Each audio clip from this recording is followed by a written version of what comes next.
وكشطت الساق بالساق إلى ربك يومئذ المساق. Bismillahirrahmanirrahim. Alhamdulillah wassalatu wassalamu ala Rasulillah wa ala alihi wa sahbihi wa man walah. Amma ba'd. Kita sebelum melanjutkan terhadap pembahasan kita mengenai hadis dhaif, barakallahu fikum. Terakhir kita ambil kemarin adalah seputar pembagian hadis yang dikenal dengan sahih li dzatih, sahih li ghairih, hasan li dzatih, hasan li ghairih. Kemudian baru terakhir adalah dhaif. Jadi kalau kita telusuri itu hukum asalnya itu cuman apa? Hadis itu hukum asalnya dulunya itu sahih sama dhaif itu aja dulunya. Paham ya? Sahih sama dhaif. Karena kalau antum telusuri barakallahu fikum hafizakumullah, sejak zaman dahulu mungkin setelah dalam barakallahu fikum setelah disusunnya ilmu mustalah yang Islam mutaqaddimin, mereka cuma mengatakan hadisun sahihun, hadisun dhaifun. Nah, muncullah para cendekiawan belakangan yang mereka mengecek dan meneliti lebih detail lagi. Ternyata dijumpai ada yang hasan li ghairih, hasan li dzatih. Hasan li dzatih itu masuk dalam sahih. Cuman kalau hasan li ghairih itu masuk dalam dhaif. Berarti ujung-ujungnya kemana? Sahih dan dhaif itu aja aslinya. Aslinya ya. Cuman mereka lebih rinci lagi gitu loh. Biar semakin tahu yang sahihun li ghairih hujjah, sahihun li dzatih itu hujjah jelas, hasan li dzatih, hasan li ghairih hujjah semuanya. Yang bukan hujjah dhaifun jiddan atau dhaifun secara global. Karena hadis dhaif yang ringan namanya dhaifun munjabir itu kalau terkumpul dengan berbagai macam sanadnya, terkumpul dengan berbagai macam jalannya, dikumpulkan semakin menguat, naik derajatnya menjadi hasan li ghairih hujjah nanti. Mafhum? Ayo kita lihat. Qala Asy-Syaikh Muhammad bin Shalih Al-Utsaimin rahimatullah alaih, setelah beliau menyebutkan apa? Wa jami'u hadhil aqsam maqbulatun ma 'ada ad-dha'if wa kulluha hujjatun ma 'ada ad-dha'if.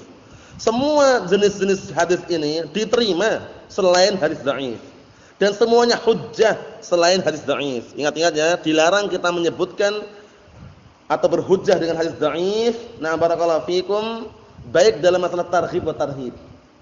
Dan diperbolehkan kita menyebutkan di muhadarah, kajian-kajian hadis dhaif dalam rangka menjelaskan kedhaifan hadis tersebut. Paham belum? Bahkan boleh enggak menyebutkan hadis palsu? Boleh, tapi dalam rangka menjelaskan kalau hadis itu palsu. Seperti hubbul watan minal iman, cinta tanah air bagian dari keimanan. Itu hadis yang palsu, la aslalahu, enggak ada sumbernya. Paham ya? Enggak ada sumbernya. Nah, barakallahu fikum, cuman marfu' gitu loh. Yang memarfu'kannya sebagian orang oknum-oknum yang tidak bertanggung jawab. Qala Rasulullah sallallahu alaihi wasallam, hubbul watan minal iman. Rasulullah bersabda, cinta tanah air termasuk bagian dari keimanan. Akhirnya apa? Tanah air itu kata mereka apa? NKRI harga mati. NKRI harga mati. Negara Kesatuan Republik Indonesia harga mati. Paham ya? Maksud harga mati bagaimana? Pokoknya benar ataupun enggak benar, keliru atau enggak, tetap dibela sampai mati. Itu akhirnya melahirkan apa? Asabiyah, fanatik.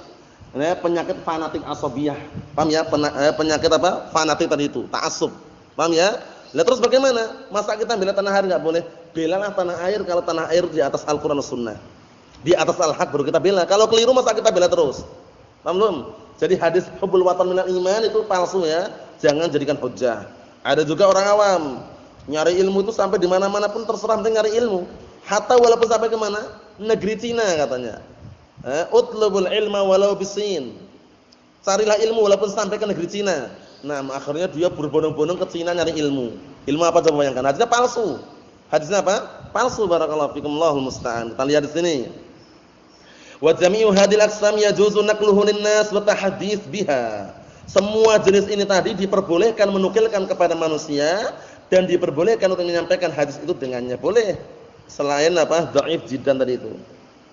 Sahihun li ghairih, sahihun li dzatih, hasan li dzatih, hasan li ghairih, silakan sampaikan.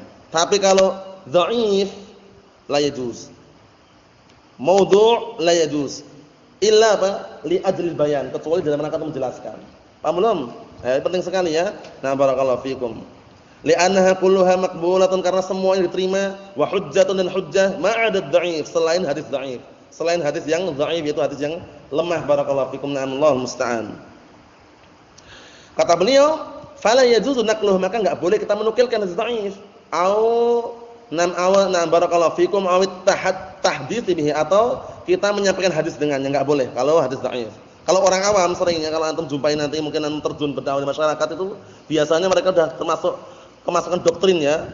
Termasuk terkadang sudah kemasukan pemikiran-pemikiran ideologi yang enggak benar. Jadi kata mereka dinasihati pun, ini walaupun dhaif hadis katanya. Hadisnya dhaif Pak, lemah Pak. Lemah-lemah kan yang penting hadis katanya. Gitu. Lawannya gimana kira-kira lawannya? Assalamualaikum. Lawannya itu ada udah. Antum melawan dia pakai akal. Kalau antum lain terus, akal dia semakin main. Antum kan Al-Qur'an Sunnah, ya enggak? Bagaimana solusinya? Assalamualaikum. Tinggal pergi maksudnya. Assalamualaikum. Bukan berarti kita kalah debat, tapi dalam rangka menyelamatkan hati.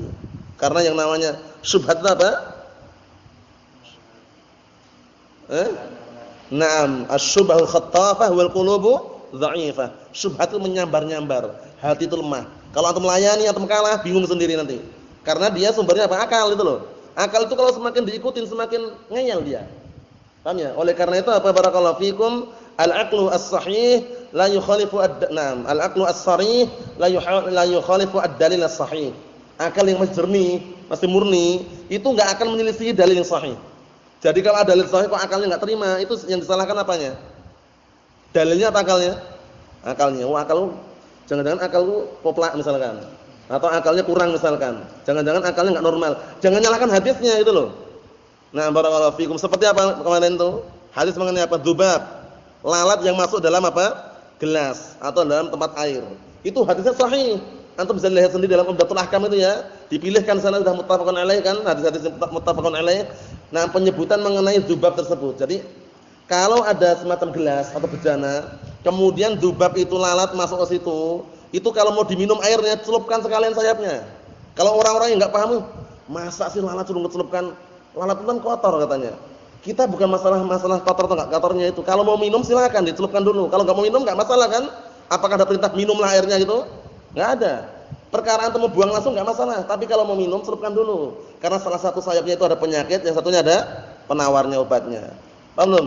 Jangan antum ngakal-ngakali hadisnya enggak mungkin sahih nih. Masa kita suruh minum air yang sudah kemasukan lalat? Nah, berarti gagal paham dia. Siapa nyuruh minum? Kalau mau minum, celupkan dulu baru dibuang lalatnya, jangan diminum sama lalatnya. Paham ya? Allah musta'an, itu penting sekali ya, karena kadang orang ngayal. Kalau orang ngayal itu seperti itu. Masa kita suruh minum, padahal hadisnya enggak ada lafaz nyuruh. Kalau mau minum, kalau mau mengkonsumsi silakan, tapi celupkan dulu karena salah satu sayapnya itu ada penyakit, yang satunya apa? Penawarnya. Itu hadisnya sahih. Nah, barakallahu fikum, Allahu musta'an. Lah kalau lalatnya lalat yang warna hijau yang besar itu bagaimana itu? Kira-kira gimana? Sama aja atau semua lalat atau lalat khusus yang kecil-kecil aja? Hukum globalnya semua lalat, mau yang hijau itu lalat yang besar-besar itu pun kalau mau diminum celupkan. Paham ya? Tapi kalau enggak mau diminum kan enggak masalah, enggak dosa juga. Anda buang langsung. Yang penting enggak ngakalin, enggak nolak, enggak nentang hadisnya gitu loh. Itu intinya. Allahu musta'an. Ini penting sekali. Kita lihat ini bagaimana ancaman orang-orang yang berbohong atau berdusta atas nama Rasulullah nanti. Illa mubayyinan dha'fah, kecuali orang tersebut menyampaikan hadis yang dhaif dalam rangka menjelaskan kedhaifannya. Li'anna alladhi yanqulu al-hadits ad-dha'if biduni an yubayyina dha'fah lin-nas huwa ahadul kadzibin 'ala an-nabi sallallahu alaihi wasallam. Dikarenakan orang yang menukilkan hadis yang lemah tanpa dia menyebutkan kelemahan hadis tersebut kepada manusia, maka dia termasuk salah satu pendusta atas nama Rasulullah sallallahu alaihi wasallam. Termasuk salah satu pendusta atas nama Rasulullah sallallahu alaihi wa ala alihi wasallam. Na barakallahu fiikum. Jadi jangan sampai, bermudah-mudahan sekarang di zaman modern penuh dengan medsos, media sosial, paham ya? Alat-alat teknologi lebih canggih sehingga terkadang dikit-dikit share, dikirim. Enggak mandang bulu apakah hadisnya sahih atau tidak, hati-hati. Kalau antum ngirim hadis dhaif, berarti ikut andil melestarikan apa? Orang-orang yang berdusta atas nama Rasulullah sallallahu alaihi wasallam. Ancamannya berat. Kita lihat ancamannya. 5 rawa Muslimun fi sahihi anna Nabiy sallallahu alaihi wasallam qala, sebagaimana yang diriwayatkan oleh Imam Muslim di dalam sahihnya bahwasanya Rasulullah sallallahu alaihi wasallam mengatakan, qala man haddatsa anni bi haditsin yara annahu kadhibun fahuwa ahadul kadhibin.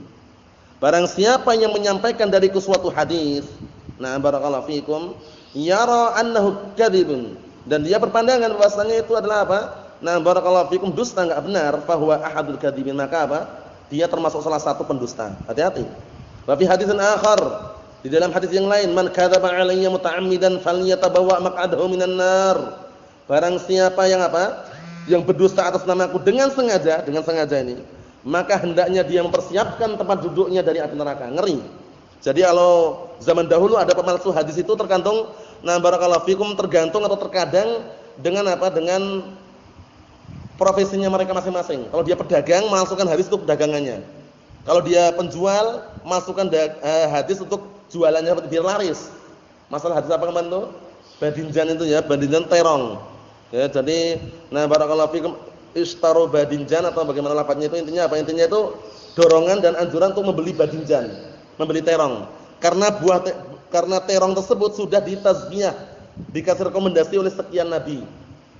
Bayangkan akhirnya laris terongnya, tapi hadis palsu.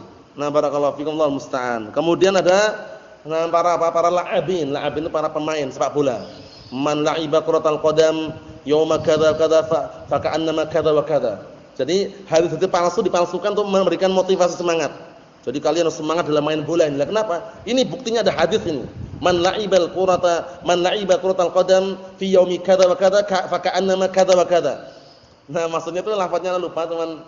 Intinya itu, barang siapa yang main bola di hari ini dan hari ini, maka dia seakan-akan mendapatkan pahala seperti ini. Akhirnya semangat main bola semuanya. Allah musta'an. Hati-hati ya. Hati-hati. Maksudnya apa? Maksudnya itu hadis dhaif itu jangan dijadikan sandaran, apalagi hadis palsu. Ini bahaya sekali ini. Idzan fala tajuzu riwayatul hadis ad-dhaif illa bi syartin wahid wa huwa an yubayyana dha'fahu lin-nas. Ini penting sekali. Jika demikian, tidak diperkenankan meriwayatkan hadis yang dhaif. Nah, kecuali dengan satu syarat. Apa tujuannya? Tujuannya adalah menjelaskan kelemahannya, kedhaifannya di hadapan manusia. Jadi suatu ketika antum dakwah, boleh enggak menyampaikan hadis dhaif? Tujuannya untuk menyampaikan kedhaifannya, untuk menjelaskan kelemahan hadis tersebut. Barakallahu fikum. Naam. Contoh yang lain apa? Idza ja'akumun nu'as fa'akrimu. Idza ja'akumun nu'as fa'akrimu. Apabila datang kepada kalian rasa ngantuk, muliakanlah ngantuknya. Akhirnya banyak orang tidur. Lah kenapa hadis harus memuliakan? Ngantuk itu memuliakan ya tidur itu. Akhirnya banyak orang yang tidur tidak pada tempatnya. Likulli maqamin naum, bukan likulli naumin maqam. Allah musta'an. Akhirnya setiap tempat dia tidur. Kecuali satu tempat yang memang dia, ana yakin dia enggak tidur. Ketika sudah di halqah makanan. Itu dia mau tidur di mana? Makanan di hadapannya, dia mau tidur kehabisan. Paham ya? Tapi kalau dia halaqatul ilm, di halaqatul ilm, bukan halaqah ya. Kalau halaqah apa artinya? Tukang cukur. Jadi yang tepat itu dulu pernah ditanbih oleh Syekhuna Al-Fadil Fathul Qadasi hafizallahu taala. Jadi yang tepat itu ungkapannya bukan halaqah, tapi halqah itu kalau satu. Kalau jamaknya halaqat. Kalau antum misalkan udah mau makan, yuk bikin halaqah yuk. Berarti ayo kita bikin tukang cukur. Karena halaqah itu jamak dari halik. Halikun tukang cukur, jamaknya halaqah. Kafirun mufrad, jamaknya kafarah. Fasikun mufrad, jamaknya fasaqah. Setimbang enggak? Ayo bikin halqah atau halaqah? Nah, lahan-lahan yang keliru-keliru itu dibenahi. Terkadang seperti itu terjadi kan? Nah, barakallahu fikum, kita sekarang berada di halaqatul ilm. Yang benar kalau jamak benar halaqatul. Halaqat enggak masalah jamak, tapi kalau mufrad halqah. Paham ya? Itu pernah ditanbih dulu, memang banyak yang keliru. Memang istilahnya banyak orang yang sudah terlanjur lahan, keliru mengucapkan atau sudah terlanjur menjadi kebiasaan. Yang tepat itu kata beliau diikutkan timbangan tadi itu.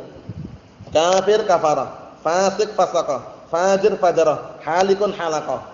Paham? Ayo na'am barakallahu fikum. Sekedar faedah saja biar nanti tidak keliru dalam mengucapkannya. Kita tutup yang terakhir, kata beliau, sama salah sebagai contoh. Idza rawa hadisan dha'ifan qala ruwiya 'anil nabi sallallahu alaihi wasallam hadzal hadits wa huwa dha'if. Caranya gitu. Sebagai contoh, apabila dia meriwayatkan menyampaikan hadis dhaif, dia berkata, hadis ini telah diriwayatkan dari Rasulullah sallallahu alaihi wasallam tapi dhaif. Paham belum? Tapi dhaif. Biar orang itu enggak terkesan mengamalkan hadis yang dhaif. Paham ya? Biar tidak terkesan mengamalkan hadis yang dhaif, biar nanti dikirain dhaif yang penting hadis, tidak demikian. Tapi kita berupaya semaksimal mungkin untuk mencari hadis yang sahih. Barakallahu fikum. Nasallahu alaihi wasallam. Walhamdulillahirabbil alamin.